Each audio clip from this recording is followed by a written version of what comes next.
Pan சூடானதும் 2 table spoon oil சூடானதும் 1 table spoon வெள்ளை உளுந்து கடலைப்பருப்பு. வெள்ளை உளுந்தும் கடலைப்பருப்பு செவந்ததும் க்ளீன் பண்ணி வச்சுருக்கிற புதினா 3 கப்பு, பச்சை மிளகா, புளி, உப்பு அரைக்கியாச்சு. ஆற வச்செல்லாம் மிக்ஸி ஜாரில் சேர்த்துருவோம்.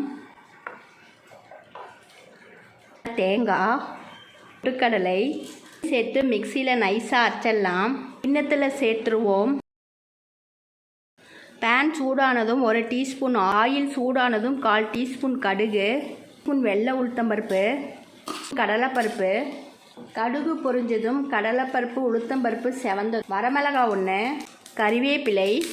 தாளிப்பு ரெடி ஆயிடுச்சு. சட்னியில் கொட்டிடலாம்.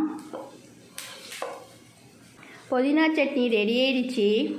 இது போல் ட்ரை பண்ணி பாருங்கள். தேங்க்யூ.